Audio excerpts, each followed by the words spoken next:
ಆತ್ಮೀಯರೇ, ಎಲ್ಲರಿಗೂ ನನ್ನ ನಮಸ್ಕಾರಗಳು. ನನ್ನ ಹೆಸರು ಎನ್ ಮಹೇಶ, ಯಲ್ಲಂಬಳ್ಳಿ ಗ್ರಾಮ, ಚಾಮನಗರ. ನಾನಿವತ್ತು ಈ ದಿನ ಚಾಮರಾಜನಗರ ಜಿಲ್ಲೆಯಲ್ಲಿ ಸಿರಿಗಣ್ಣ ಪುಸ್ತಕ ಮಾರಾಟ ಮಳಿಗೆ ಅನ್ನೋ ಒಂದು ಮಳಿಗೆಗೆ ನಾನು ಇಲ್ಲಿ ಭೇಟಿ ಕೊಟ್ಟಿದ್ದೀನಿ. ನಾನು ಈ ಒಂದು ಮಳಿಗೆಗೆ ನಿರಂತರವಾಗಿ ಬರ್ತಾ ಇರ್ತೀನಿ. ಇಲ್ಲಿನ ಏನು ಪುಸ್ತಕಗಳಿವೆ ಅದನ್ನು ನಾನು ಕೊಂಡುಕೊಳ್ಳೋದು, ಓದೋದು ಇದು ನನ್ನ ಒಂದು ಹವ್ಯಾಸ. ಮತ್ತು ನಾನು ಈ ಒಂದು ಸಂದರ್ಭದಲ್ಲಿ ನನಗೆ ಇವತ್ತು ಒಂದು ಪುಸ್ತಕವನ್ನು ನಾನು ಕೊಂಡುಕೊಂಡೆ. ಅದು ಮೊದಲಿಂದ ಕೂಡ ಈ ಒಂದು ಪುಸ್ತಕದ ಬಗ್ಗೆ ನಾನು ಕೇಳ್ಪಟ್ಟಿದ್ದೆ. ಅದು ಆರ್ ಕೇಶವಮೂರ್ತಿ ಅವರು ಲೇಖಕರು ಬರೆದಿರ್ತಕ್ಕಂಥ ಒಂದು ಬುಕ್ಸು. ಇದು ಬಂಗಾರದ ಮನುಷ್ಯರು ಅಂತೇಳಿ ಈ ಒಂದು ಕೃತಿ. ಇದರ ಮುಖಪುಟ ಬಹಳ ಅದ್ಭುತವಾಗಿದೆ. ಇದರ ಕೃತಿ ಬಗ್ಗೆ ನಾನು ಹೇಳ್ತೀನಿ. ಇದು ತುಂಬ ನನಗೆ ಇಷ್ಟವಾದಂಥ ಒಂದು ಕೃತಿ. ಮತ್ತು ಈ ಕೃತಿ ಹಿನ್ನೆಲೆ ಏನಪ್ಪ ಅಂತಂದರೆ, ಈಗಾಗಲೇ ಇದು ಈ KGFನ ಚಿನ್ನದ ಗಣಿ ಬಗ್ಗೆ ಭಾಳ ಸಂಪೂರ್ಣವಾದ ಒಂದು ಮಾಹಿತಿಯನ್ನು, ಅದ್ಭುತವಾದ ಮಾಹಿತಿಯನ್ನು ನಮಗೆ ಎಲ್ಲೂ ಕೂಡ ಯಾರು ಕೂಡ ಹೇಳಿರದಂತಹ, ಎಲ್ಲೂ ನೋಡಿರೋದಿಲ್ಲಂಥ ಒಂದು ಅದ್ಭುತವಾದ ಮಾಹಿತಿಯನ್ನು ಇದು ಈ ಬುಕ್ ನಮಗೆ ಕೊಡ್ತದೆ. ಈ ಒಂದು ಕೃತಿಯ ಒಂದು ಬೆನ್ನುಡಿಯಲ್ಲಿ ಖ್ಯಾತ ಪತ್ರಕರ್ತರಾಗಿರ್ತಕ್ಕಂಥ ಜೋಗಿಯವರು, ಅವರ ಸಾಹಿತಿಗಳು ಭಾಳ ಅದ್ಭುತವಾದ ಒಂದು ಮಾತನ್ನು ಹೇಳಿದ್ದಾರೆ.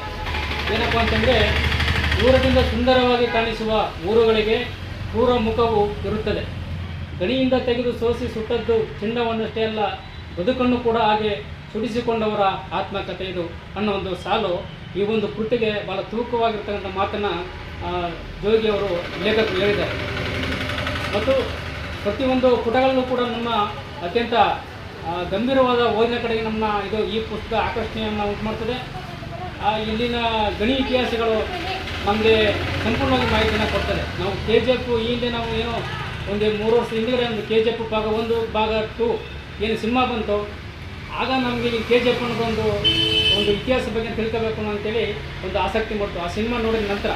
ಆದರೆ ಸಿನಿಮಾದಲ್ಲಿ ನೋಡ್ತಕ್ಕಂಥ ಕಥೆಗಳೇ ಬೇರೆ. ಆದರೆ ನಿಜವಾಗ್ಲೂ ಕೂಡ KGF ಅಂದರೆ ಏನು, ಅದರ ನಿಜವಾದ ಹಿಸ್ಟ್ರಿ ನಾವು ತಿಳ್ಕೊಬೇಕಾದ್ರೆ ಈ ಕೃತಿಯನ್ನು ಸಂಪೂರ್ಣವಾಗಿ ಓದ್ಬಿಟ್ರೆ ನಮಗೆ ಸಾಕು. ನಮಗೆ ಅರ್ಥ ಆಗುತ್ತೆ. ಇದು ಬೇರೆ ಬೇರೆ ರಾಜರಾಣಿಗಳ ಕಥೆಗಳನ್ನ ನಾವು ತಿಳ್ಕೊತೀವೋ ಅದೇ ಥರ ಕೂಡ ಈ ಒಂದು ಕಾರ್ಮಿಕರ, ಬೆವರು ದುಡಿಯೋ ಜನರ ಒಂದು ಬದುಕನ್ನ ನಾವು ಇಲ್ಲಿ ಈ ಒಂದು ಕೃತಿಯನ್ನು ಓದೋ ಮೂಲಕ ನಾವು ಇಲ್ಲಿ ಅರ್ಥ ಮಾಡ್ಕೋಬೋದು.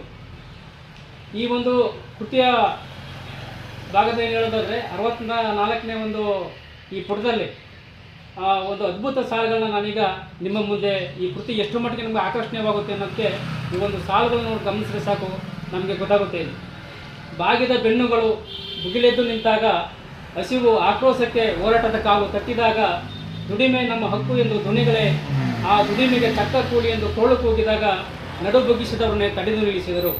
ಇದು ಆ ಒಂದು ಕಾರ್ಮಿಕರನ್ನ ಯಾವ ಮಟ್ಟಿಗೆ ಅಲ್ಲಿ ಶೋಷಣೆ ಮಾಡಲಾಗ್ತಿತ್ತು.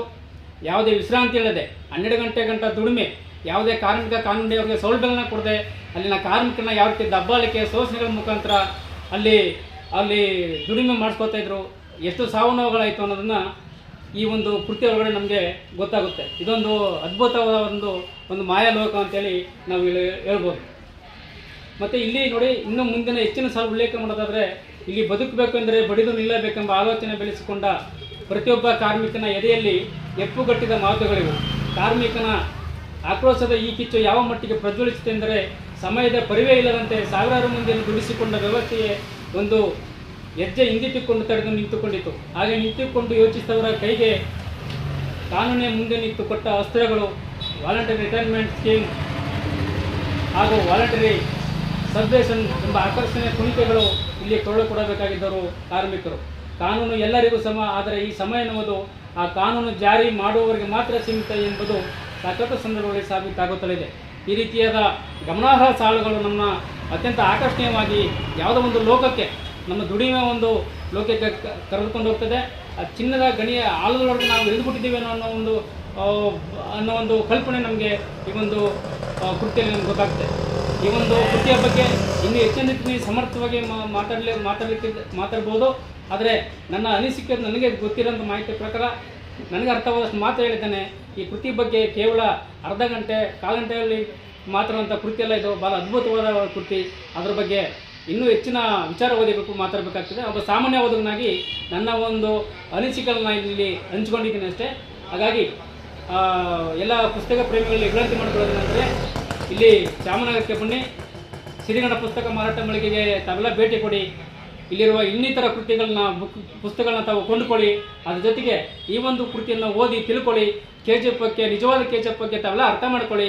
ಕರ್ನಾಟಕದ ಇತಿಹಾಸವನ್ನು ತಿಳ್ಕೊಳ್ಳಿ ಅಂತೇಳಿ ತಮ್ಮಲ್ಲಿ ವಿನಂತಿಯನ್ನು ಮಾಡ್ಕೊಳ್ತಾ ಇದ್ದೀನಿ. ಎಲ್ಲರಿಗೂ ನನ್ನ ಧನ್ಯವಾದಗಳು.